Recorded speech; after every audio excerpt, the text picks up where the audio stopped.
Hola amigos y gracias nuevamente por estar con nosotros en este segundo programa de estos seminarios titulados Conexiones Pro Salud, el gluten. Muchos de ustedes ya se han dado cuenta os han podido dar cuenta que a veces cuando comen un poquitito de pan, como que se sienten un poquitito hinchados. Pero evidentemente no son celíacos y no creen que eso sea realmente muy importante. Tal vez al final de estos seminarios, de estos 4 programas que vamos a estar juntos, tal vez puedan entender por qué se sienten como se están sintiendo. Pero antes que nada, me gustaría anunciarles el título del día de hoy: Amalgamaciones. Amalgamaciones. En el pasado programa habíamos comenzado a hablar de lo que el padre de la genética realizó en el siglo XIX, a finales del siglo XIX, pero realmente no hemos indagado en ello y esta es la hora en la cual vamos a especificar muchas de las cosas que han sido introducidas actualmente en el consumo o en la creación de alimentos, especialmente como nuestro programa está dedicado al gluten, especialmente en el trigo.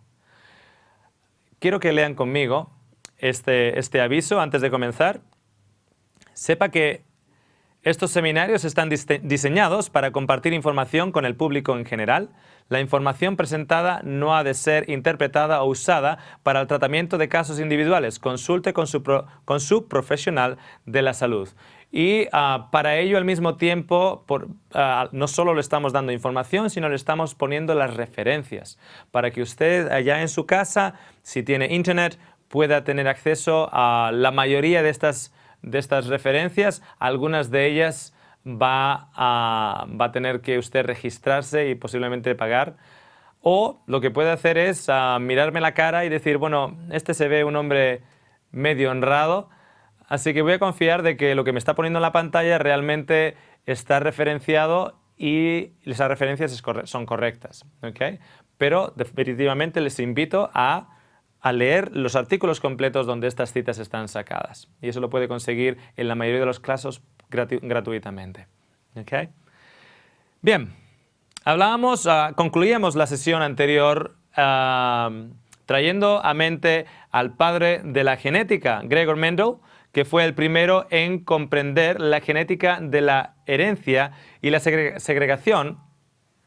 Y hablamos cómo este fraile tenía una pasión por las plantas y tenía una pasión por la ciencia realmente, y a través de descubrir los genes dominantes y los genes recesivos y las diferentes combinaciones que podrían ser ayudadas a conseguir, él creó diferentes híbridos de guisantes. Al mismo tiempo también acabamos comentando que consiguió incluso una nueva raza híbrida de abejas a la hora de que fueran más productoras de miel o mejores productoras de miel. Pero por el hecho de que tenía esa condición moral y cristiana, siendo un fraile en sí, tuvo que destruir esa nueva raza híbrida creada por el hecho de que eran tan agresivas que él se dio cuenta que realmente el efecto híbrido había creado un monstruo en lugar de algo que fuera a ser para el beneficio de la humanidad. Y él se encargó de que esa nueva raza híbrida de abejas nunca llegara a la luz y nunca fuera sacada, digamos, fuera de su laboratorio. Bien, también sabemos que Mendel publicó sus hallazgos en 1866, pero no fue sino hasta 34 años después y 16 después de su muerte que su trabajo fue llevado a la luz. Entonces, estamos hablando de finales del siglo XIX, principios del siglo XX, cuando el trabajo de Mendel realmente fue no solo estudiado, sino corroborado, y los nuevos experimentos en genética hibridización comenzaron para originalmente el beneficio de la humanidad. Uno le gustaría pensar que ese era el motivo principal. vamos a hacer una recapitulación en los tipos de grano de trigo que han existido en la antigüedad. Algunos de los granos que les vamos a mostrar son híbridos, pero son híbridos históricos. Son híbridos que han sido usados históricamente y a pesar de a veces tener un nivel de cromosomas o un número de cromosomas más alto, como por ejemplo la espelta que vamos a mencionar, son granos que históricamente se han usado y que incluso a día de hoy han sido reconocidos como granos que causan una muy baja reacción e incluso en algunos de ellos muy poquita, a no ser que la persona ya tenga una enorme predisposición a reaccionar al gluten en estos granos. Todos estos granos que les vamos a mostrar, todos ellos tienen gluten. Todos ellos tienen gluten. El gluten es una combinación de proteínas dentro de otra combinación mayor de proteínas dentro del grano de trigo. El primero que les mostramos aquí a la izquierda de sus pantallas es el Ikun. Y la palabra Ikun en realidad se podría traducir como el trigo original. Y de hecho, la ciencia en sí, no solo por el nombre, sino la ciencia en sí parecería estar dando la razón de que esta variedad de trigo fue, de hecho, el trigo original, porque tiene tan solo 14 cromosomas. Y era un trigo que se ha identificado como un trigo que se utilizó en la cuna de las civilizaciones, en Mesopotamia, ¿okay? Zona identificada como la cuna de la civilización. Y este trigo, trigo original que tenía gluten, ¿okay? Tenía un gluten o una formación de proteínas o péptidos en cuales las uniones de los diferentes aminoácidos eran suficientemente firmes para mantener la estructura, pero al mismo tiempo suficientemente frágiles para cuando, al estar expuestos por los jugos al grano, los carbohidratos siendo impregnados por la amylase de la saliva y luego la proteína por el ambiente ácido del estómago, esas cadenas de aminoácidos podían fácilmente ser rotas. Más adelante les voy a explicar exactamente cómo el cuerpo asimila aminoácidos y cómo el cuerpo, si no es capaz de romper esas cadenas de aminoácidos, tenemos una proteína completa que el cuerpo no puede asimilar, el cuerpo no puede llegar a asimilar. ¿Okay?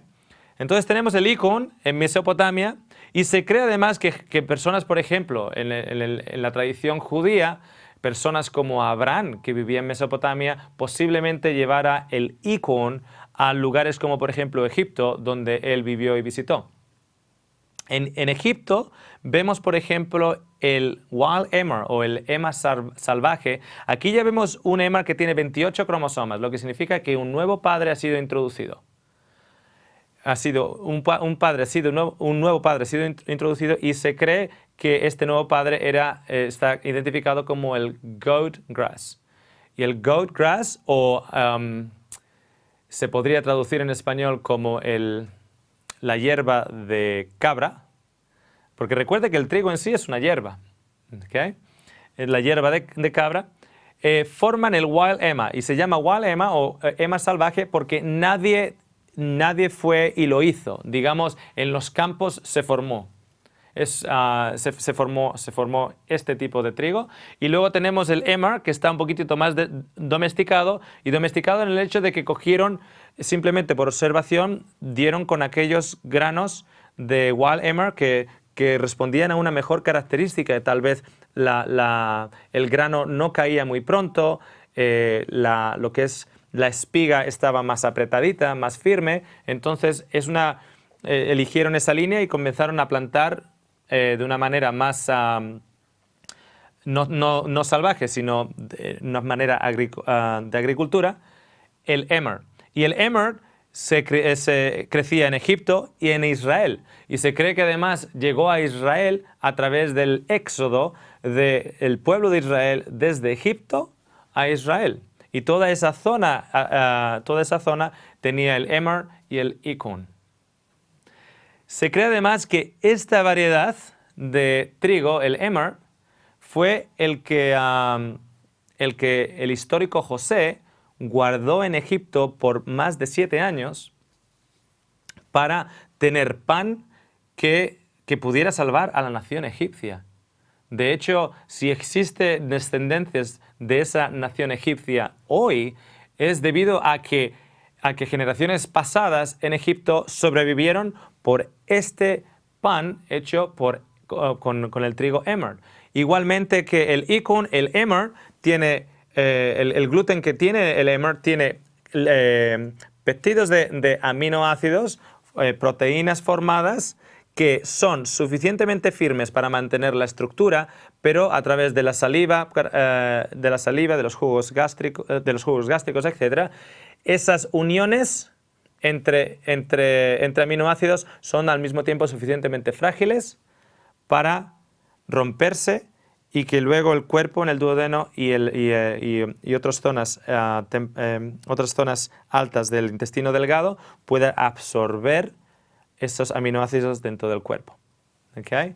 La gente me pregunta, ¿cómo es posible que alguien como José pudiera mantener un trigo por más de 7 años y que luego ese trigo no estuviera mohoso?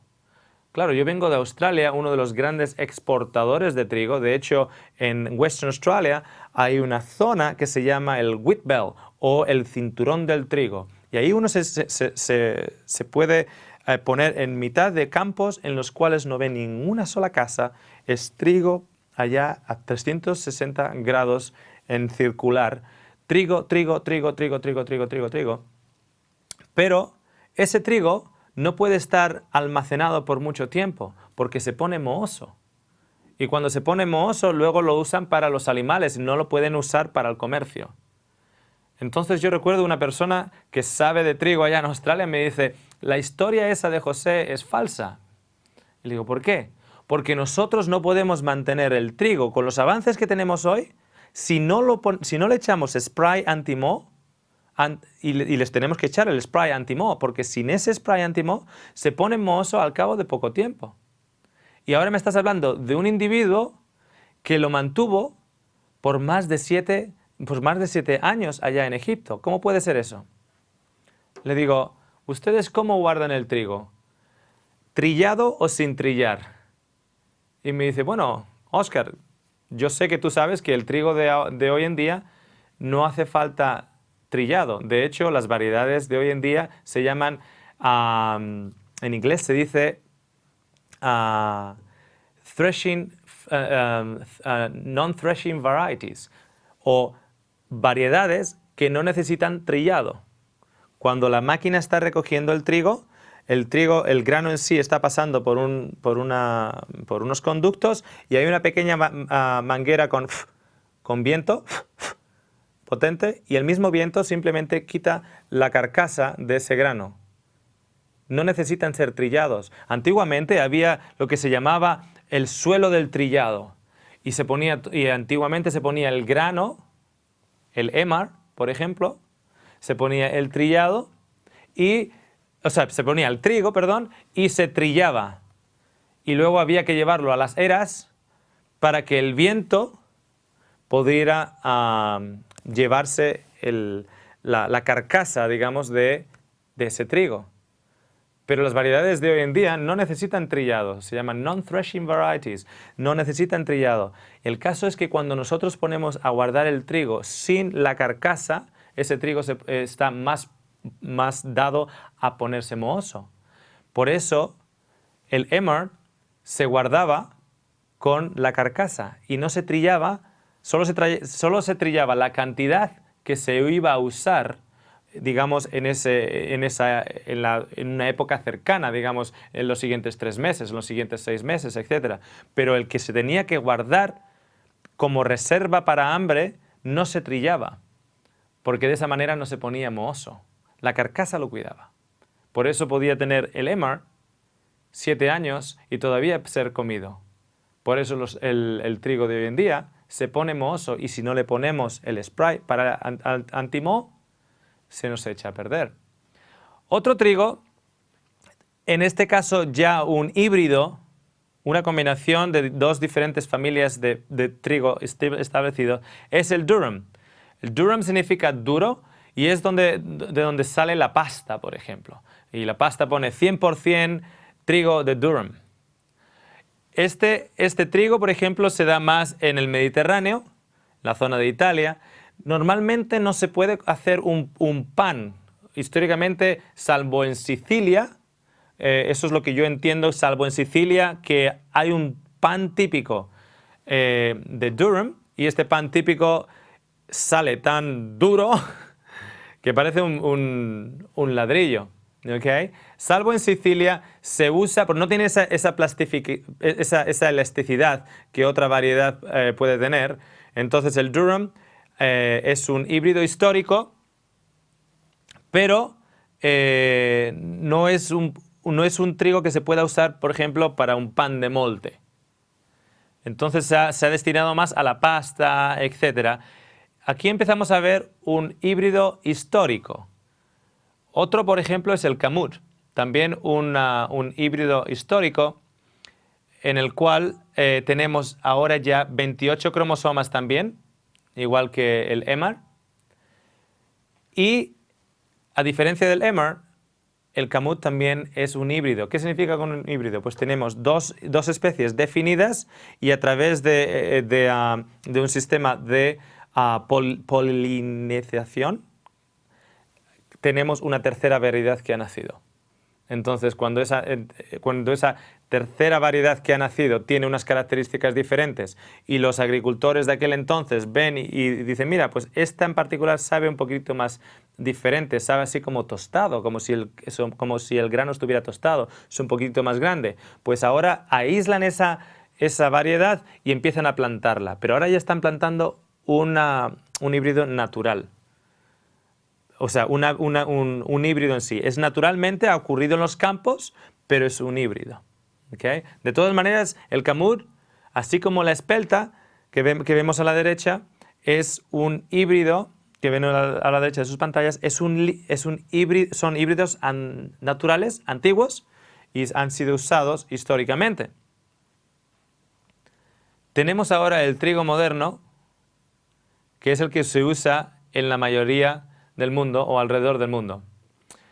Y ese trigo moderno tiene 42 cromosomas, así como la espelta tiene 42 cromosomas, y este trigo no existía en la época de los romanos, no existía en la época de los judíos, este no existía en Egipto, no existía, es una variedad actual, por eso se llama el trigo moderno. Si usted, por ejemplo, ve cuadros o pinturas o obras de arte antiguas que están anunciando la cosecha del trigo, tan famosa, usted está viendo, por ejemplo, un trigo así de alto, o a veces trigos más altos.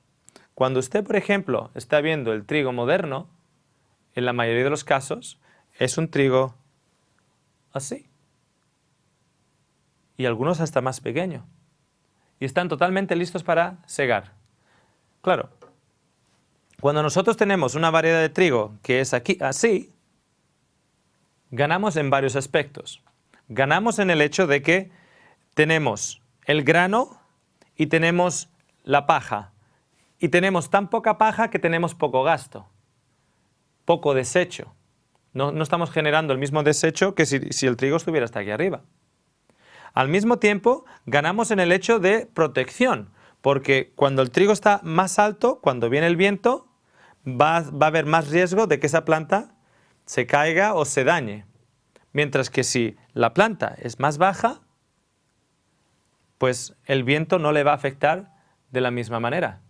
Entonces vemos que tiene sentido, por ejemplo, al mismo tiempo, cuando estamos con las máquinas a la hora de segar. Cuando las máquinas están segando un trigo que está por acá, es mucho más fácil que segar, y hay menos pérdida que segar un trigo que es mucho más alto. Entonces es conveniente a la hora de la maquinaria y la ingeniería y el diseño, es conveniente a la hora de que hay menos gasto de paja, hay menos esfuerzo para que la planta crezca a esta altura, lo que significa que lo puede poner ese esfuerzo en generar más grano y con lo que se aumenta la producción. Y al mismo tiempo, si podemos tener una variedad que no necesite trillado, todavía mucho mejor, menos trabajo, porque ahora entra por la cosechadora, le quitan la carcasa. Entonces es, como decimos en inglés, es un win-win situation. Ganamos por un lado y ganamos por el otro. Pero ¿y si no todo fuera ganancia? ¿Y si no todo fuera ganancia? En el anterior programa dijimos que en los últimos 50 años, de acuerdo a un estudio reciente de 15 expertos mundiales en este asunto, en el asunto de problemas gastrointestinales, expertos en la enfermedad celíaca, etc., nos anuncian que en los últimos 50 años ha habido una epidemia de personas con reacción al gluten y con reacción al trigo en sí. El nacimiento del trigo enano. ¿De dónde viene este trigo? Así tan pequeñito. No hay ninguna manera en que podamos encontrar su nacimiento en la historia de atrás e identificarlo como el trigo que se consumía en la antigüedad y por las civilizaciones. El trigo que hizo que civilizaciones no se extinguieran. El trigo que posiblemente Jesucristo partiera y repartiera. No hay evidencias de que fuera este trigo enano y la mayor de esas razones es la siguiente. El más influente de todos los avances de reproducción del trigo en el siglo XX fue la introducción del RHT8, gen de altura reducida, en diversas áreas del mundo donde el trigo era comúnmente cosechado. El gen RHT8 es el gen de altura reducida. Y para conseguir ello, en aquel entonces, evidentemente, no existía la tecnología de modificar genéticamente que existe hoy, en el cual, a través de un proceso, se corta parte de la información genética de una planta o un animal o un producto orgánico y se introduce en los cromosomas, se pega dentro de los cromosomas de la variedad que tú quieres modificar. Por ejemplo, si tú quieres un tomate que no se te congele en temperaturas muy frías y puedas cosechar y puedas cultivar y producir tomates en lugares bien fríos, lo que puedes hacer es extraer parte de la información genética de un pez que no se congela en aguas congeladas del Polo Norte, extraer esa información genética que ha sido identificada como el responsable para que ese pez no se congele y a través de un proceso tú cortas esa información y la introduces en la información genética del tomate. La pegas, entonces el nuevo tomate sigue siendo tomate, pero ahora tiene un trocito de información genética que es parte de ello y permite que esos tomates crezcan en climas bien fríos y no se congelen. Esa es la tecnología de hoy.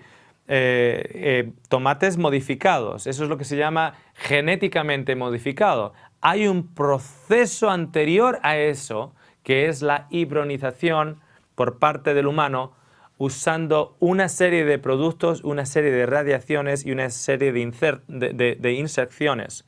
Y una de ellas es el gen RHT8, y esta tecnología que les he comentado del tomate no existía entonces, había otro proceso a través de la polinización y de la hibridización, ¿okay? Y consiguieron introducir este gen que pertenecía a una hierba enana en Japón. Por eso tenemos el Emar con 28 cromosomas y ahora tenemos el trigo moderno con 42 cromosomas. Una familia, un nuevo padre ha sido añadido. Para que vean vean el significado de añadir un nuevo padre en el trigo. 42 cromosomas, el trigo moderno. Usted y yo tenemos 46. Casi a nivel de cromosomas es tan complicado como usted y yo. De hecho, no ha sido hasta el 2010, 3 años atrás, que en Inglaterra se ha dado a luz el hecho de que hemos podido descifrar la información genética del trigo para poder luego hacer procesos como lo del tomate y el pez, etc. No ha sido hasta el 2010, pero ¿cómo era el proceso anterior? Era un proceso de hibridización. Estos trigos que ven en sus pantallas son todos trigos maduros, son todos trigos que están listos para ser cosechados, todos ellos, desde el más alto al más bajo. Entonces, ¿cuál de ellos creen que conviene más? Pues tal vez algo así. Según uno va más hacia la derecha, se da cuenta pues, que tiene menos gasto. Y si la producción es la misma, si es que la producción es la misma, pues vamos al que tenemos menos gasto. Si al mismo tiempo, no solo que la producción es la misma, sino que la producción es mayor, y no solo que la producción es mayor, sino que el índice del gluten es más alto, significa que yo puedo poner más levadura y me va a dar más volumen. Porque lo que hace que el pan aguante, cuando le insertamos la levadura, lo que hace que el pan aguante alto es el gluten. Por eso los panes sin gluten que uno trata de hacer en su casa, si trata de hacer el mismo proceso, ese pan va a subir por la de levadura, pero no va a tener la estructura para sujetarlo y va a quedarse plano. Entonces, vamos a presentarles a una persona que ha sido llamada el José moderno. Según Times Magazine, los esfuerzos del Dr. Norman Borlaug por desarrollar e introducir variedades híbridas de cereales en la agricultura de los países en desarrollo son de mérito histórico.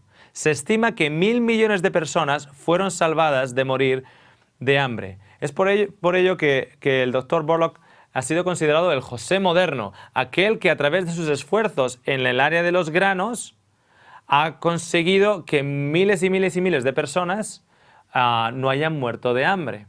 Entonces, ¿quién es este señor? Pues este señor, un científico bien aclamado, se unió con un proyecto que fue financiado por el gobierno mexicano, la corporación Rockefeller y el gobierno estadounidense después de la Segunda Guerra Mundial. Quiero que entiendan esa fecha. Después de la Segunda Guerra Mundial, tenemos, por ejemplo, compañías químicas que fueron muy importantes a la hora de proveer armamento químico y estilo de guerra químico en la Primera Guerra Mundial y la Segunda Guerra Mundial. Una de esas compañías, por ejemplo, es la bien conocida Monsanto. Monsanto era una compañía química que era encargada de suplir químicos, etcétera, para guerras. Pero después de la Segunda Guerra Mundial, tienes no solo Monsanto, sino tienes otras grandes compañías, por ejemplo, en Alemania, y conocimientos en sí, conocimientos químicos en Alemania, en Japón, etcétera, aquellos países que estuvieron más involucrados en la Segunda Guerra Mundial, que adquirieron por la necesidad de la guerra, para que no te ganen a ti, yo tengo que estar más adelantado que tú y más avanzado, por la necesidad de la guerra, adquirieron un conocimiento no solo químico, sino genético impresionante. Cuando la guerra se acabó y la tragedia de la guerra acabó, ahora tenemos un conocimiento tremendo que ha de ser canalizado a otra área. Y la otra área en la que fue ahora canalizado, ya que no tenemos que hacerlo para la guerra, fue para la agricultura. Entonces, la canalización de todo este conocimiento genético y todo este conocimiento químico fue canalizado hacia la agricultura. Es por eso que es la época llamada la Revolución Verde o The Green Revolution. Es cuando empezamos a poner fertilizantes químicos en el suelo. Es cuando empezamos a poner herbicidas, insecticidas, etc. Eso no existía en el pasado. Todo nace a raíz de que tenemos un conocimiento y tenemos que canalizarlo, porque ya no tenemos guerra, es al final de la Segunda Guerra Mundial. Ya no hay guerra, entonces tenemos que canalizarlo. Entonces, en este ambiente, en este escenario, aparece este individuo, este doctor Norman Borlaug, que formó una parte importantísima a la hora de los procesos de hibridización del trigo y otros granos. The Green Revolution, la Revolución Verde. En 1944, se dan cuenta la fecha, prácticamente al final de la Segunda Guerra Mundial, el Dr. Borlaug se une al proyecto de la Fundación Rockefeller en cooperación con el gobierno mexicano y estadounidense. Este es el principio de la que se daría a llamar The Green Revolution, o la Revolución Verde. Lo cierto es que el nombre no le hace justicia, porque no tenía nada que ver con lo que a día de hoy escuchamos como agricultura ecológica o agricultura sin pesticidas o agricultura verde. No tiene nada que ver. De hecho, es totalmente lo opuesto. Era un énfasis en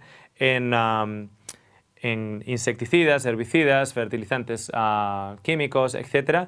Un énfasis en grandes extensiones, donde los minifundios, las propiedades pequeñas, eran retiradas para las grandes extensiones. Fue una época en la cual, por parte de la ingeniería mecánica destinada a la agricultura, evolucionó tremendamente y los modelos básicos de cosechadoras mecánicas y a vapor realmente tomaron forma y actualmente en una feria de agricultura uno puede ver unas máquinas impresionantes a nivel de ingeniería. Entonces, la otra cosa que me gustaría comentarles, ¿qué hace la Fundación Rockefeller como parte de la financiadora de este proyecto? Vale, yo entiendo que México esté involucrado, porque además en esas fechas, en esos tiempos, México estaba realmente sufriendo hambruna. Yo entiendo que Estados Unidos, en ese afán de querer ser llamado el salvador del mundo, entre en este proyecto. Pero ¿qué hace la organización Rockefeller como parte de este proyecto? Yo creía que la organización Rockefeller y la dinastía Rockefeller solo estaban interesados en hacer dinero. Ahora daría la impresión como que lo que están interesados es en acabar con la hambruna del mundo. A mí no me cuaja. A mí no me llega al sentido común de que no haya nada de interés, solo un interés humanitario por parte de la corporación Rockefeller en este proyecto. Y de hecho, hay un enorme negocio actualmente y en los últimos 50 años en la agricultura. Un tremendo negocio. Los países y los gobiernos sponsorizan a diferentes ramas de esa agricultura. Si uno quiere plantar un grano como por ejemplo la quinoa, no recibe ningún tipo de sponsorización gubernamental. Sin embargo, dependiendo qué variedades de cosas yo voy a plantar, si quiero plantar por ejemplo maíz que sea genéticamente modificado, y aquí en España uno va por las carreteras y ven estos campos de maíz con un letrerito y con unos números, etc. Y claro, el campesino recibe dinero por plantar estas variedades. ¿Pero qué tipo de variedades son? Son variedades que están patentadas, son variedades que dependen de una serie de fertilizantes químicos, insecticidas, etc. Entonces hay un auténtico negocio formado en toda esta infraestructura. Seguimos. Borlaug y sus colegas desarrollaron variedades resistentes a la sequía y a la corrosión. Estas fueron posteriormente cruzadas con variedades japonesas de hierbas enanas. Con ello se llegó a producir un híbrido suficientemente corto o pequeño como para sobrevivir los vientos y se canalizó el crecimiento del grano. Tenemos ahora, como comentábamos, unas diferentes variedades que pueden producir más en el mismo, en el mismo, en el mismo área de terreno, con lo que estamos entendiendo que vamos a poder alimentar a más población y vamos a poder ayudar con el efecto de crecimiento exponencial que estamos sufriendo a nivel de población.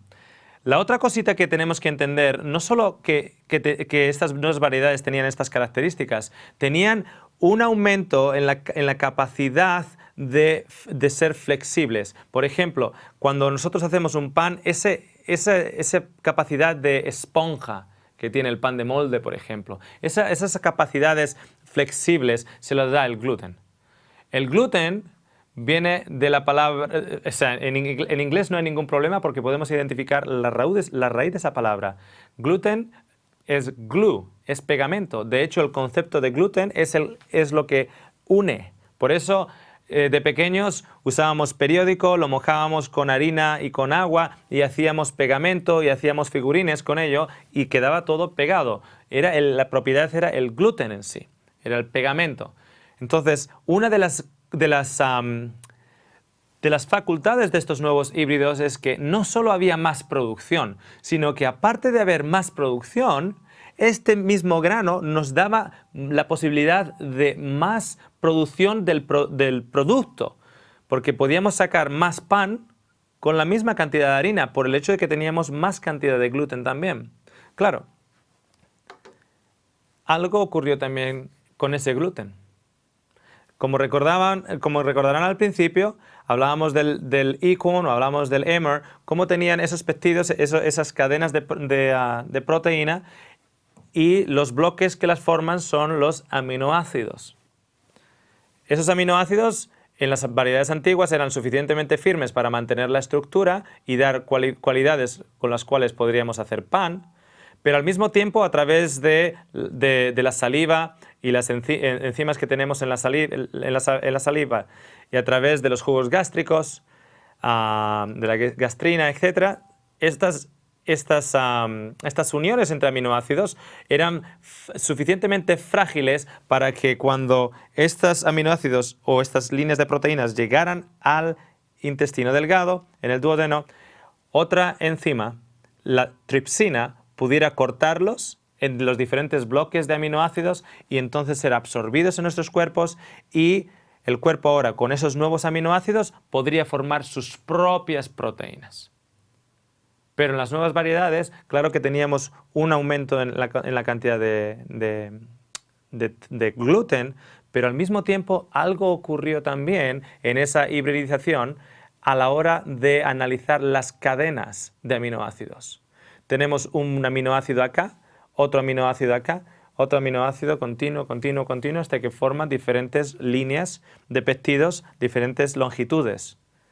Cada unión ahora es más dura, lo que significa que yo la como y mi saliva y mi gastrina en mi estómago no están realmente rompiendo o exhibiendo o predigiriendo esas uniones.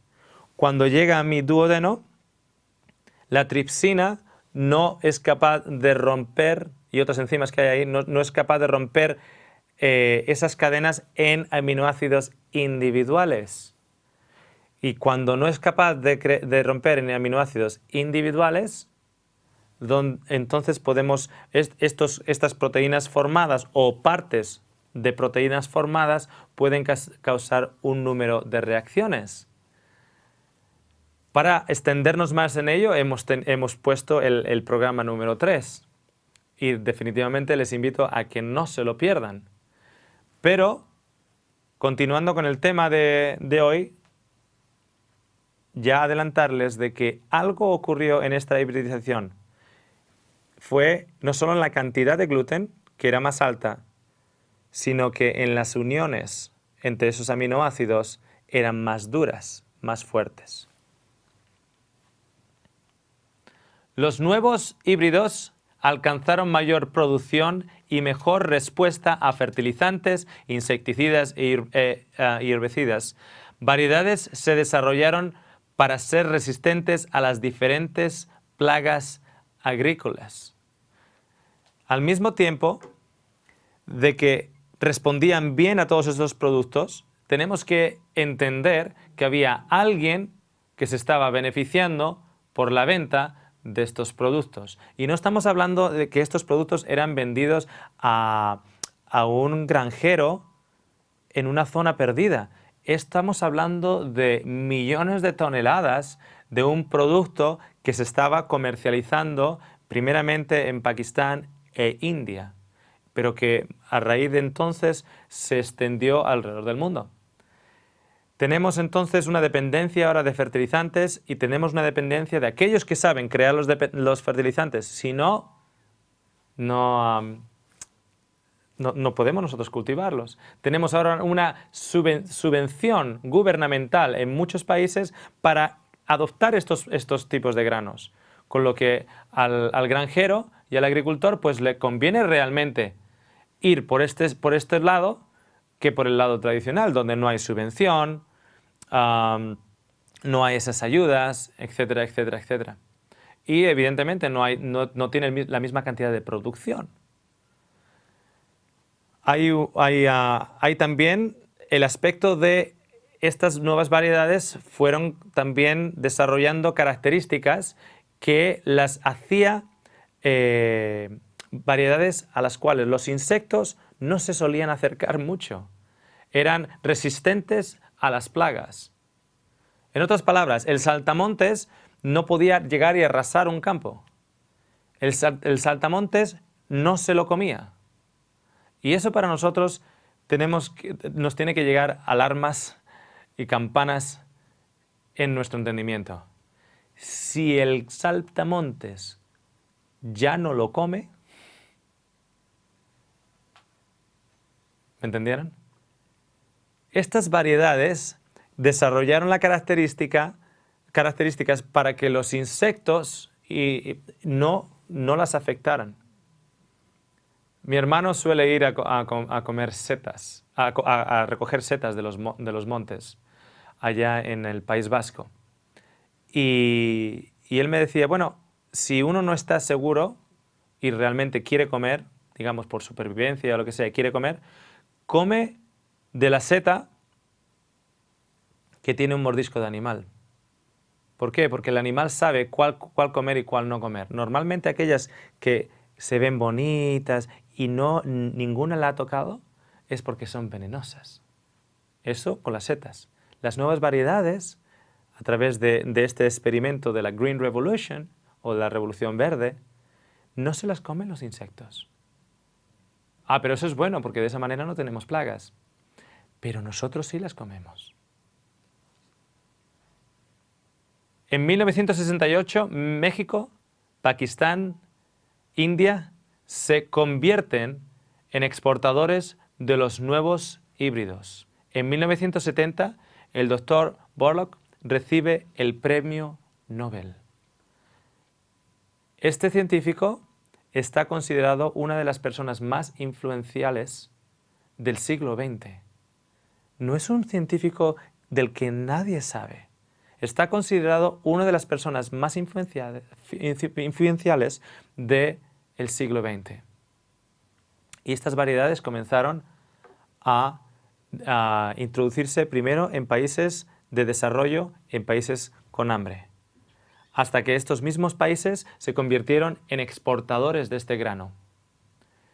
Alrededor de los 70, con la guerra de Vietnam en pleno auge, las mujeres en Estados Unidos reclamaban al gobierno de Richard Nixon, que bajara el precio del pan. Y Richard Nixon habló con su ministro de Agricultura. Y fue cuando entonces la Green Revolution, la Revolución Verde, fue introducida en Estados Unidos. Las pequeñas granjas se quitaron y las grandes extensiones se abrieron. Lo mismo ocurrió en Canadá. El proceso es el siguiente. Primero, países en vías de desarrollo, países en necesidad. Y luego, países más modernos, países industrializados, países como el nuestro. El proceso es el mismo y incluso para los nuevos productos, las nuevas semillas que han sido genéticamente modificadas. Por ejemplo, la soja y muchos otros productos que en la gran mayoría han sido genéticamente modificados, a no ser que usted pueda comprar una que sea certificada, que no ha sido genéticamente modificado. ¿Saben cómo realmente se introdujo esos productos genéticamente modificados primero en el mercado? Como la canola para el aceite vegetal o la soja para el aceite vegetal y muchos productos. Fueron introducidos en países de desarrollo o en países que necesitaban ayuda como ayuda humanitaria. Entonces, mucho fue llevado a África como ayuda humanitaria. Así que nosotros quedamos súper bien. Quedamos como que estamos ayudando al mundo y nadie se entera de lo que estamos realmente haciendo. Estamos usando ahora a toda una nación, a todo un continente, como conejillo de indias para experimentar con estas nuevas tecnologías de cambio genético en la información de diferentes comidas. Y cuando vemos que aquellos en África no tienen una reacción muy notable, luego lo introducimos en Canadá, luego lo introducimos en Estados Unidos, luego hablamos con los gobiernos en Europa y decimos, nosotros les vamos a ayudar a la hora de sponsorizar y subvencionar ciertos tipos de grano, de maíz, de trigo, etc. Y Australia lo adopta, Europa lo adopta.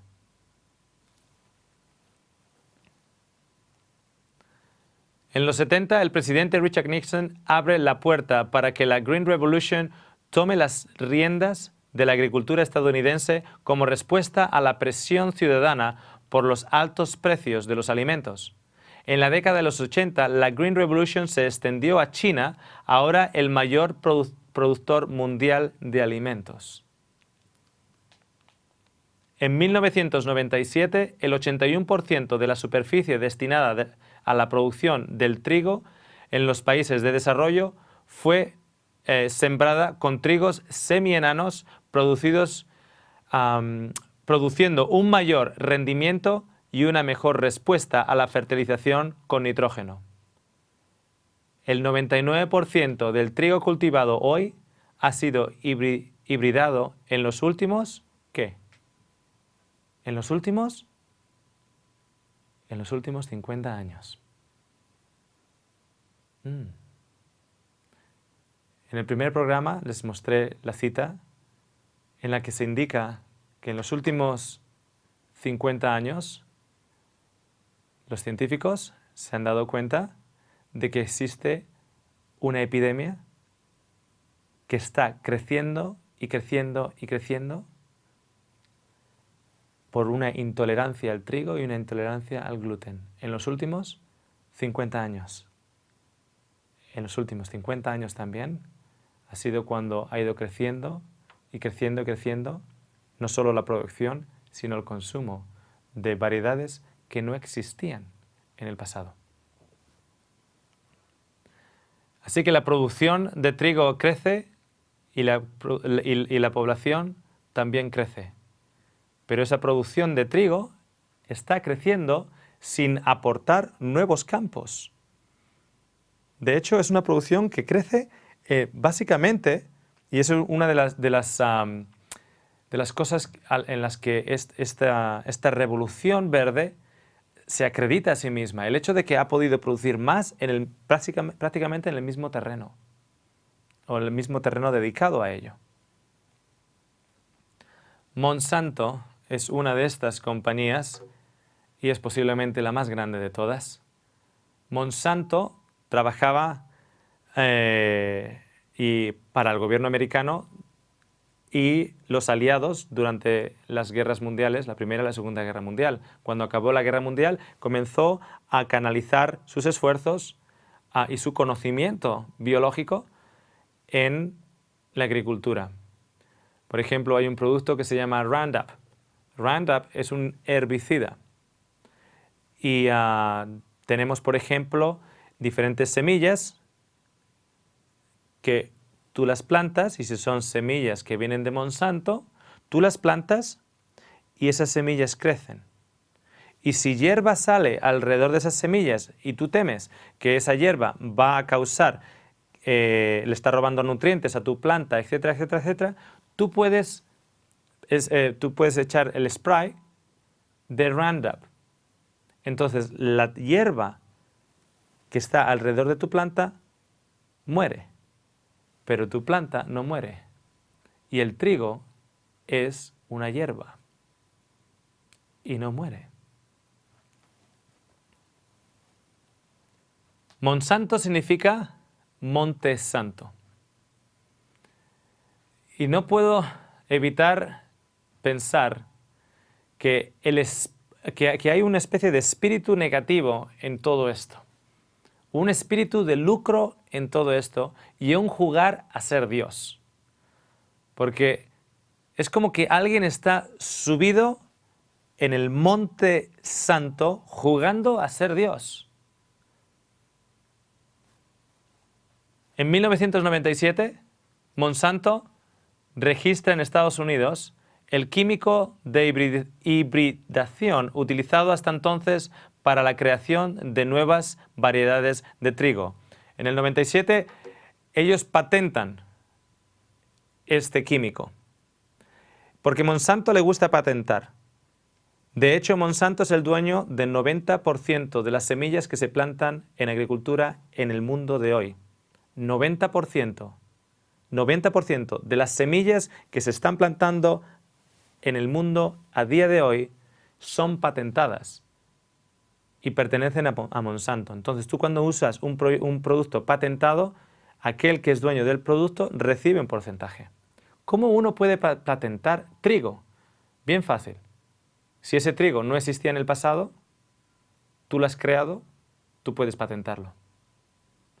Yo no puedo patentar oxígeno, porque el oxígeno es algo que está naturalmente en la naturaleza, pero puedo patentar una bombona de oxígeno y el diseño de una bombona de oxígeno.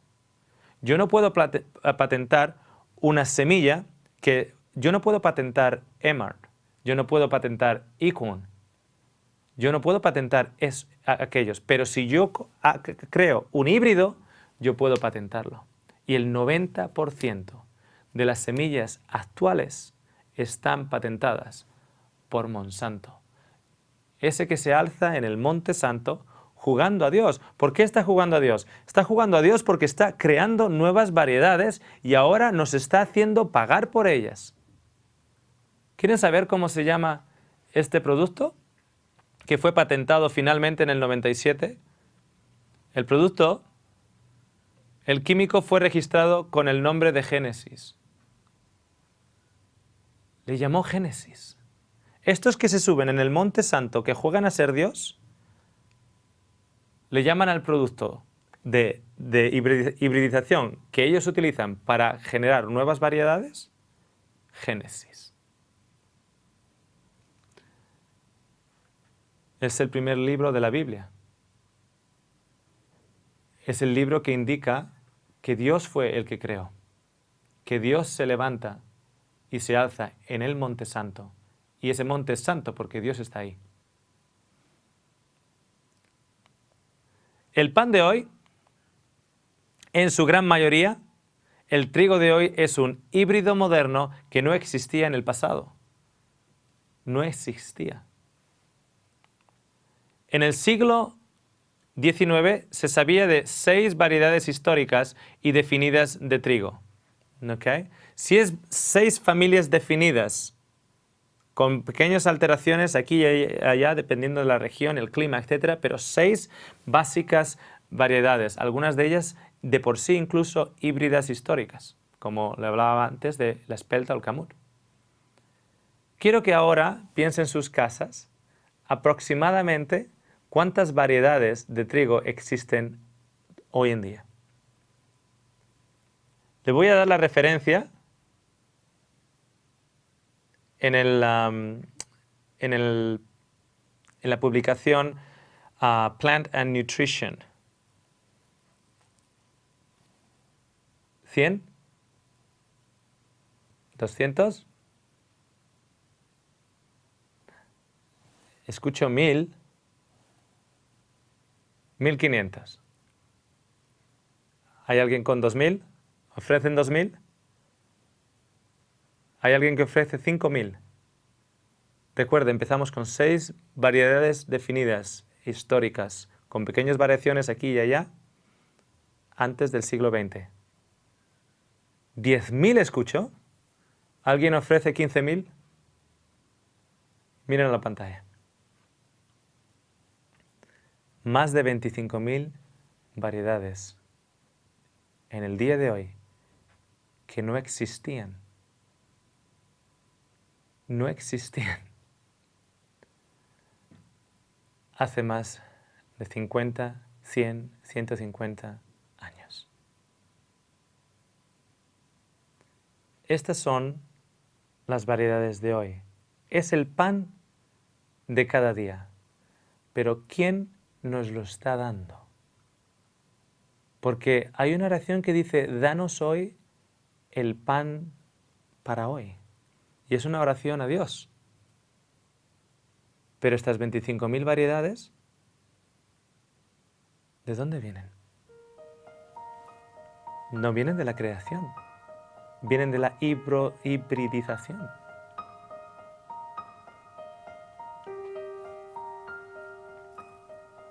Realmente le invito a que nos acompañe al tercer programa. En él vamos a analizar qué es lo que estas nuevas variedades pueden estar causando en su cuerpo, en su salud. Y déjeme decirle, va más allá de las tripas. Gracias por estar ahí.